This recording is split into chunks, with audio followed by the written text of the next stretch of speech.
right now we've got an actual member of the Super Bowl champion Seattle Seahawks, fresh off of 11 tackles in Super Bowl 60.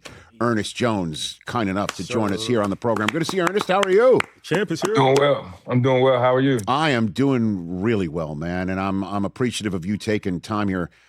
What's the last 2 days been like for you, Ernest? Man, it's been full of excitement, man. I'm just blessed, being here second time, feeling this moment. Just want to take it all in and just enjoy it because it took a lot for us to get here. We worked hard, so we deserved it. Again, you're referencing obviously to the way your career started with the Rams and second time in terms of a Super Bowl championship. But just for you, at the end of this journey, for you, to do this with this team at this moment, I'd love for you to tell me what's in your gut, your heart, and your mind right now, Ernest. And my heart's the happiest it's been in months, man. It's been a tough time, from getting traded twice to losing my dad. It's been super hard. But man, this organization, they truly don't realize they changed my life, man. This Super Bowl, this thing means everything to me to do it with this group of guys. Like I said, we deserved it. We put the work in. But for me, there's a little personal side to it that, through all the things that I've been through, making it this far has been everything. Yeah, I'm just looking at the photograph of you celebrating right there on the turf on Sunday night. And then what did you do after this, after getting off the field, Ernest? I think, after the field, I went back to the, hotel with the family, kind of, reminisced a little bit and talked about, what it took to get here. And then me and the guys, we did a little party and we had us a little fun. All right. Any more meat on those bones? Any more details you can care to give us? Yeah, I'll say this: we had a lot of fun, but I'll say this: the guys are recovering today. We got the parade tomorrow, so we're recovering, getting ready to go. Do our thing tomorrow as well. All right. So I'm sure. At which point did you look at your phone and feel the need to call Puka Nacua a goofy ass? Honestly, when did that happen? It was crazy to me. One thing about me, and I'm gonna stand on this.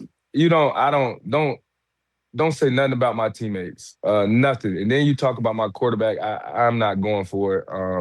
So I get on my phone and people are texting me, telling me congratulations, and this pops up, and I'm the ultimate teammate. Don't say nothing about my guys, like I said. So of course I had to, to respond to an old teammate of mine. Yeah. And yeah, you've kind of been on record to not go verbally at your quarterback, Ernest. Yeah, and as a matter of fact, the Rams should know, because I believe this post-game comment was uttered after your visit to SoFi this year. Let's play this for Ernest. If we want to try to define Sam by this game or what, man, Sam's had us in every game. So for him to sit there and say, "Oh, that's my fault," no, it's not. It was plays that defensively we could have made plays. There were opportunities where we could have got better stops. It's football, man. And he's our quarterback. We got his back, and you got anything to say, quite frankly. Yeah, well done. Perfection. Thank you. Well, Ernest, to be honest with you, I don't think you needed the "quite frankly" before those next two words. That was pretty frank in its own right, just standing on its own. You know what Trying to make it a little respectful at the same time. That's funny. So tell me about Darnold, when you learned about him and what you learned about him and why you caped for him like you do. I think I would be like everybody else with an outside perspective. Not meeting him, you just hear about what he's been through in the past. So once Sam got there, the first thing, I had on a Harley Davidson shirt or Harley David shirt in the locker room, and he made a joke about it. And then at that point, I knew. I was like, okay, I can go to war with this guy. He got something to him, and he put in the work. And we came to that game, and I believe that was week 11. Yes. And I knew it was a rough game for him, and I knew that he was going to take those shots. And when he came out of that meeting and he said that was his fault, it touched my heart. And nothing's ever his fault. This is a team game, and I knew that if I had the opportunity to stand up for my teammate and my boy, I'd do it. What words I would say, I didn't know, but I'm glad those came out. He did, after that game, say, my fault, or you're saying it to the team in a meeting? Yeah, he can't. We were walking like switching spots at the podium, and in between like the hallway, he was like, "Man, that's on me." He was like, "Man, that's my fault." And right then and there, I told him, I was like, "Bro, it's never your fault, bro. We could have done so much better to help y'all out, like, and do our job better." And then, went into the podium and said what I said. Let's talk about Super Bowl 60 in itself. Ernest Jones, the fourth here on the Rich Eisen Show, after winning Super Bowl 60 with his teammates. Did you see on film, okay, we got this? This is we're good. We just need to execute, just be ourselves, and this thing's a wrap. Ernest, I think it was that, but it was also the team that I know that we are capable of, and defensively, I'm speaking of. I think if we come out there and we're on all 10, there's nobody that can stand with us. And I knew that was going to be the case in this game. Once guys started treating it like another game and it wasn't the Super Bowl, I knew in my spirit, in my heart, that, man, we were going to win this game. And waking up that morning, what was that like? Going to the stadium in a bus, showing up, Super Bowl, seeing that patch that's right there on your right chest on a jersey, putting it on. What was that like for you, Ernest? Man, I'm just reflecting. I hate I couldn't bring my dad to this game. I hate he wasn't there with me, but I was telling a lot of people, man, I felt him with me this week more than I've had since he's left. That was last year, right? Your dad passed last year? Yes, Correct. sir. That was last year. Yes, right before training camp. And I felt him more than ever. And I knew, man, we had to go through the theatrics of the game. It was a little longer drawn out. But once we got on that field, you could tell in that locker room guys were ready. And I knew it was just a matter of time before we were, holding our hand up at the end of the night. And so when in the game did you know this was our day? Was there a play for you?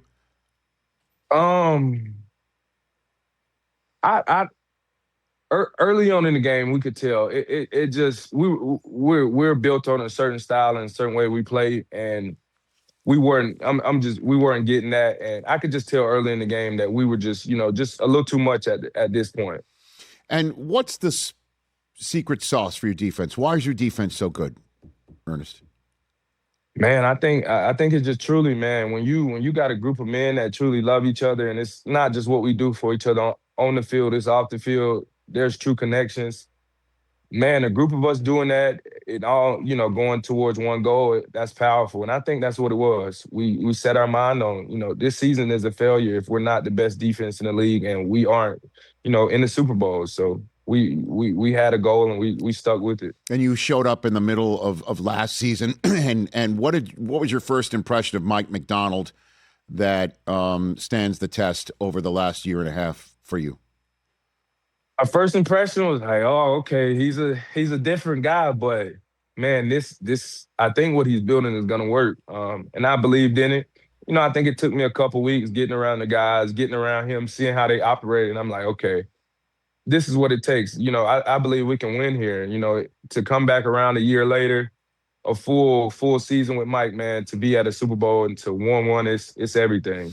And there's this, I know, this spear or totem pole in the meeting room, right? Like Yeah. he didn't really want to talk about it when I brought it up to him, where you take a helmet of each team that you vanquish and pop it on there, right? Right. What is that like? I mean, walk me through that ceremony. What happens when that happens? I think it started, early in the year during OTAs. We had competitions for lifting, running, and it was the tip of the spear. So basically, you were the guy at the tip of the spear that was leading the charge that day. And then it transformed into the season, beating teams. We were taking some trophies back with us, which were, we always exchange helmets. So the tip of the spear combined with the helmets, we started stacking, and it, a lot of wins up there. It'll make that spear look real crazy. Ernest Jones, I've got a celebrity fan who just sat down here. I think you would Joel McHale, would you like to say something to a Super Bowl champion that you root for, Joel?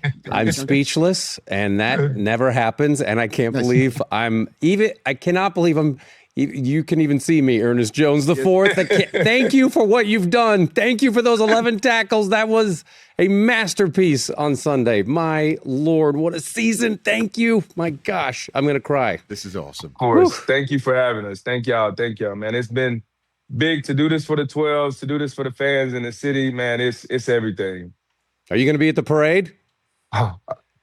In it, at it, whatever, I'm going to be there. How many hours of sleep have you had since Saturday night? Honestly, Saturday night. Okay, that's a good one. That's a great one. Because I'd imagine you're sitting there, you got one more sleep, you're wondering what's going on. 8, 9, 10 hours in. Like I slept good on the plane, and then we didn't do much last night. So I'm gonna enjoy tomorrow, though. I'll say that. Did you go to bed on Sunday night by the time, because you went to Disneyland? Was there any sleep? No, I definitely went to sleep. I was up to about 3, 4 in the morning, and then I turned it over.